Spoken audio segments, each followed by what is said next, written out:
Get up here, Bill.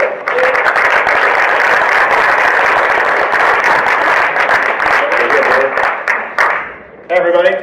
Hey. Hello. So in the summer of 2005, I got a call from the emergency room that my dad had tried to kill himself. And he was being released and transferred to a psychiatric facility for what they call a 5150 hold. It was the first time that I'd ever gotten a call like that. And unfortunately, it would not be the last time. When I was a little kid, my dad was just the biggest guy for me. He was my buddy. My dad, he taught me how to surf and to play and to live a life of adventure. He was always encouraging me to go for it, whatever it was. He was just awesome. He was my best friend. My dad, he was an entrepreneur and a professor of linguistics. He spoke about 17 languages passively. He was a best-selling author. He was a best-selling author. He was a terrific speaker. And he did so many great things. But then as he got older, he began to have a series of setbacks in his career and his life. He had a number of failed marriages and so on, and I began to distance myself from my dad. How many of you have ever had or watched someone or something have a slow decline in your life and then started to put your distance or ignore it? Thank you. So it got so that I avoided him as much as possible. We kept our things short. I wouldn't help him with his business. I wouldn't help him move. I wouldn't help him with his life changes. I did not leave him alone with the kids, his grandkids. I would not leave at his house. So I had not want to deal with any of the things when I got that call. I was doing my best to avoid him, but suddenly I had to deal with everything. My dad, I had to arrange for getting him into rehab and then into sober living situations, and just a whole range of things after that. It was not like, what was I going to do to find inspiration around any of that? There was nothing there that I wanted to do or deal with. So I searched myself, and the inspiration that I found at first was providing leadership for my family. I would help us to handle Dad. So we went through all that kind of thing, and one of the next things that came up is after all this, he wanted to live with us. He wanted to move into our guest house we have a guest house behind our house, and I talked it over with my family and my wife, and it did certainly seem like it would make things easier for him, but I didn't for a second think that it would really change anything. I didn't think that he would not try to kill himself again if he was living in our house or anywhere else, that it was not a fundamental shift in anything. So we said no. And we then began to learn all the kinds of things that were okay with us and the things that weren't. One of the things I had to learn about for the first time was bipolar disorder, and what was enabling behavior and what was not, and go through that whole process.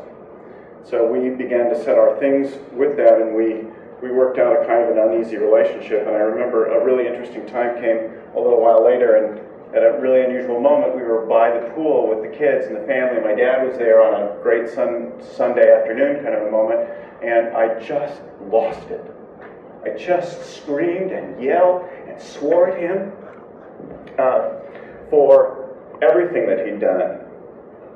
And I really let him have it, let him know how I feel. But, the interesting thing is in the next moment of being really honest with him came all of the love and appreciation for who he was, who he'd been in my life, all of the great things. And I made my peace with everything else too. And actually after that time, we started to get closer together. We started to communicate more, and all that stuff was still going on, but the love and the affinity and the connection was back between us. It was a really, really great thing. In April of 2008, though, I was awakened at 3 in the morning by a call from my sister that my dad was gone from an overdose of pain and sleeping medication. But I know that when he went, that he loved us. And he knew that we loved him too. This choice of his to go in that way at that time was really just his choice. It didn't have anything to do with us. My dad was not someone who lived by anyone else's rules, and he certainly was not going to die that way. There's a picture of me and my dad. I love him, and I miss him, and most of all, I forgive him. I want to tell you now a business story. You've heard the Lori Bond jewelry mentioned and so on, and I'm here today with my wife, Lori Bond, and together we own a jewelry company that she founded some 22 years ago. In 2002, I took over the company as CEO. I was really inspired to do it at the time, but 2 years later, in 2004, the bank came to us, and they offered us new terms that would shut us down almost overnight. And I had no idea what to do. I'd been completely inspired a couple of years before to take over the company, but now I just felt trapped. And we were going into our slow summer sales season, and it was no time at all to be able to refinance the company. So we talked with them about it, and how many of you have ever felt trapped by your business? Or something? It's all too common for entrepreneurs. An enthusiastic response. So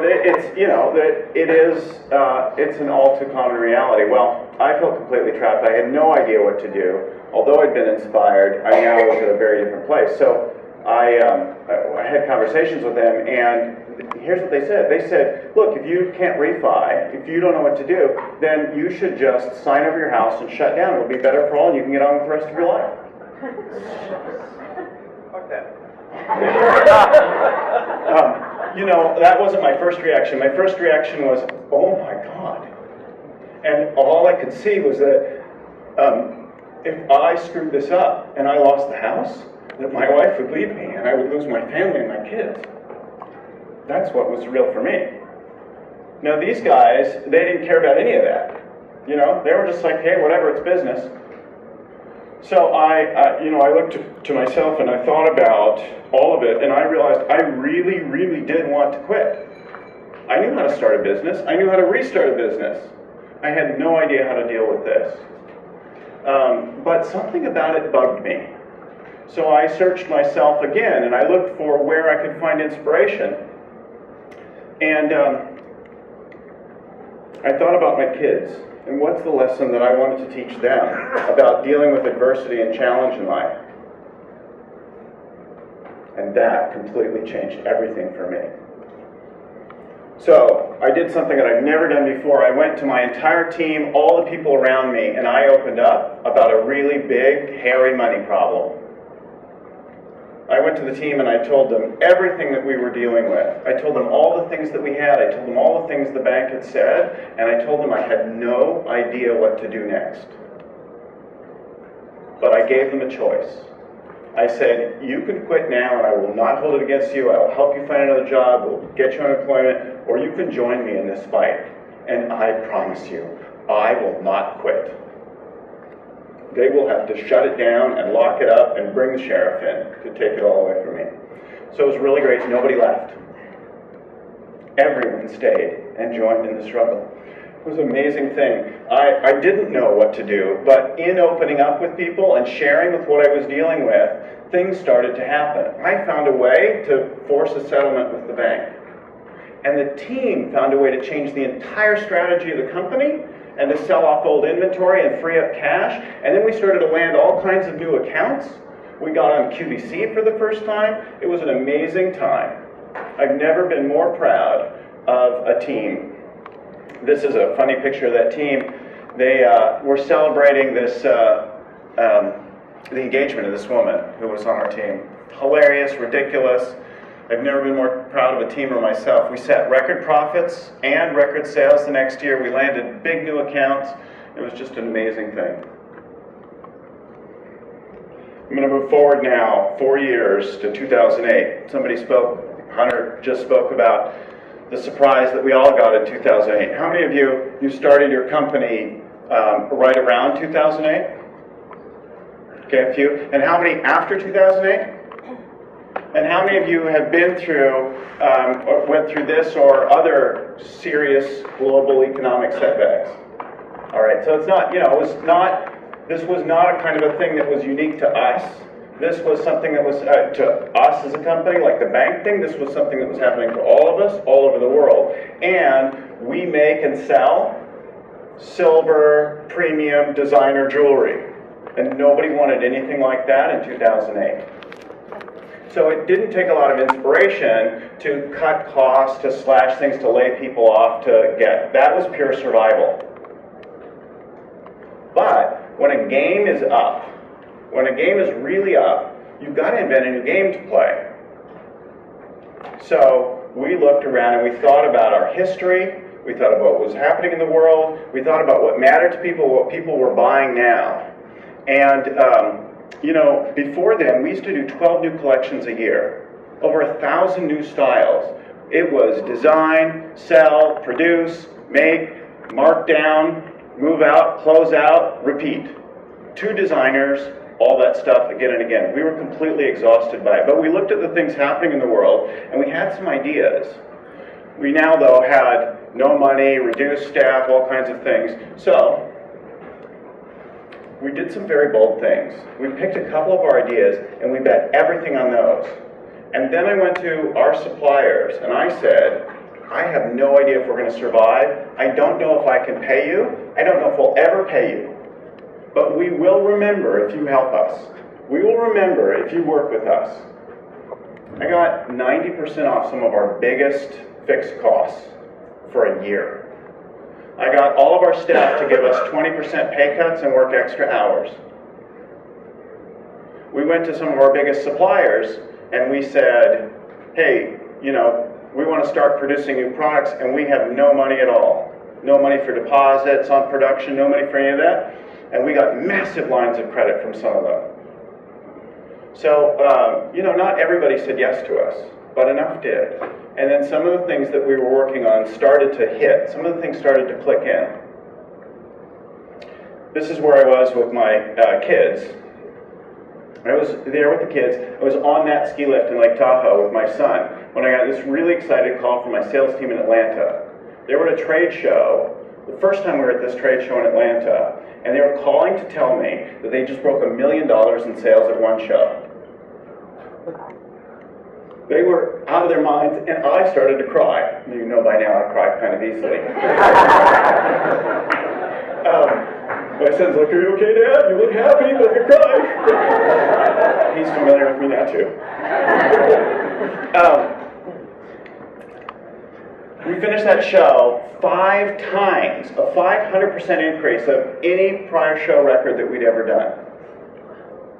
Unbelievable. We had bestsellers in catalogs and department stores. We started to rocket everywhere we went.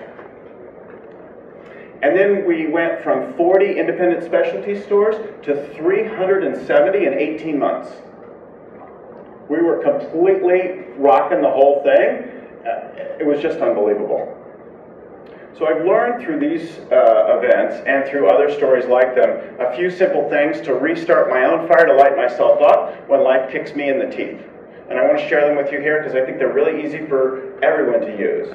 And it really matters to me that you all be able to re-inspire yourself in a moment. And I know this is the perfect crowd for that kind of thing. So the first thing that I ask myself is this: what? What has actually just happened? What am I dealing with?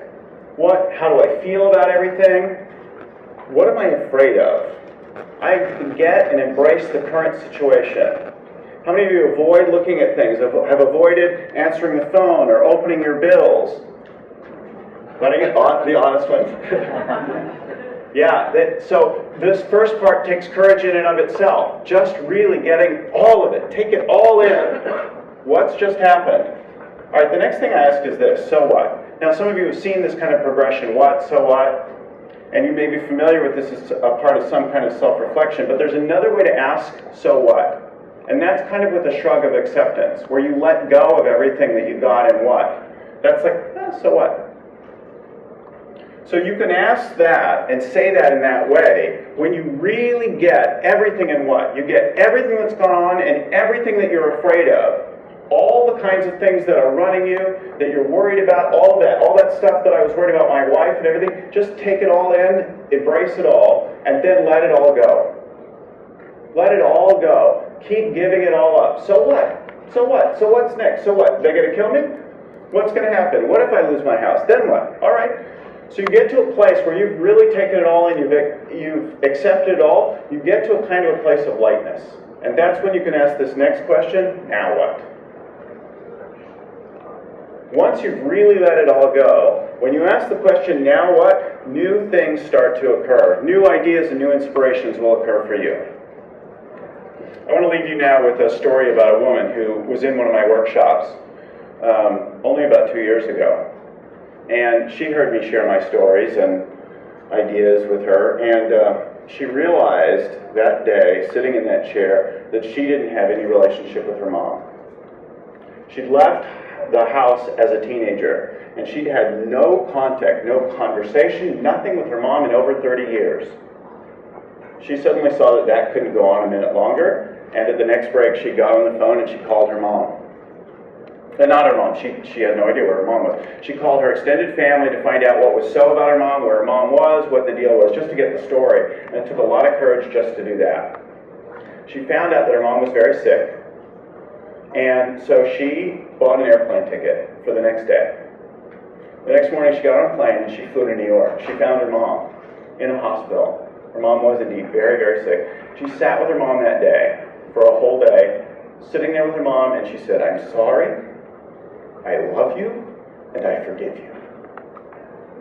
And although her mom was very sick, she was able to communicate similar messages with nods and hand squeezes and things in return. The love in that family, and a big part of that woman was restored that day.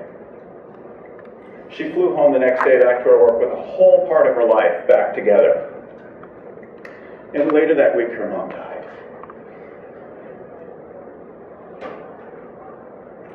But forever, that family was healed. That woman, her whole future was made. And I'm so glad to be the kind of person that gets people to do that. So I have an urgent kind of a request for you. Whether you're in a dark moment now in your life, and I've spoken to some of you who are dealing with some pretty big things this weekend, or whether you're simply avoiding something important in your life, like I was, or whether you face some big challenge in the very near future, I urge you to take inspired action now. That's a little cut off. It should be the whole thing. Take inspired action now. The only time to take action is now. Now, now, now, and then now. Thank you.